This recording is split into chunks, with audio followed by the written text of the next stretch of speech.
Hello? Hey, can I talk to you for a few minutes about my classes? Of course, you're always welcome to come in here. I have an open door policy. What's troubling you today? Well, I'm actually a little bit embarrassed to talk to you about it. Oh, don't worry. That's what I'm here for. You can trust me. Remember, I'm not an evaluator. I'm only here to support teachers. Well, I'm having trouble reaching some of my students in class. I just don't feel like we have a good relationship. Do you have any ideas? I do, but first I'd like to know what you are doing now.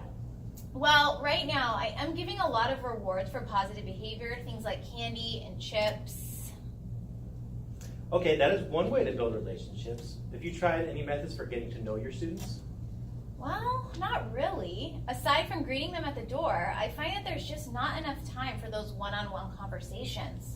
I know how teachers have so much to cover in a short amount of time, but there are a few ideas that would help you, but they wouldn't take up too much time. But we will definitely build those relationships with those students. Oh, great. What are they?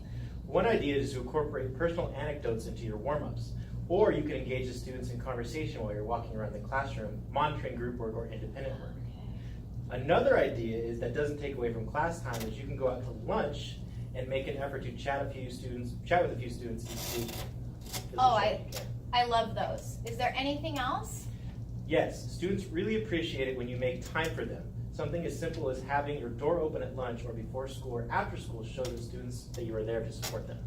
Okay, great ideas. I'm always eating in there anyway, so I might as well go down and talk to kids. If you would like, I can come and observe your class, and we can come up with more strategies that are tailored to you and your individual class.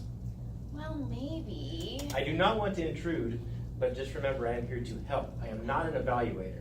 I would just want to assist you and your class. Okay, you know what? That does sound good to me. How about you come in sometime next week? Sure, I'll email you next Monday and we'll figure out a time to do that. Great, thank you so much for your help. You're very welcome.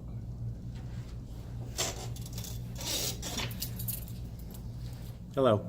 In that skit, the instructional coach does a few things well that I would like to point out. First, the conversation showed a positive relationship that it was built between the IC and the teacher. The instructional coach was welcoming and allowed the teacher to speak freely about what was going on in their room. The instructional coach also created a bond of trust by making sure the teacher understood that they were just there to help them and they were not there to judge them. The instructional coach also did an excellent job of recognizing that there was a difference in teaching styles, but instead of putting the teacher's ideas down, instead they offer other strategies that they could try. The IC then offers the teacher two strategies that they can use to help strengthen relationships with students.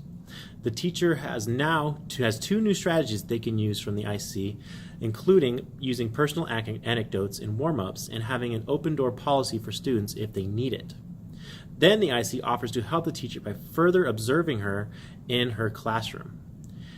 In doing this, the IC is both supporting the teacher and helping them monitor their progress towards achieving their goals.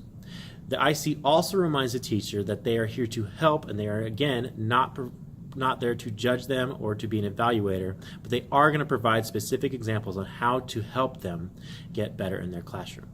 This clip is a great example of a healthy teacher-coach relationship.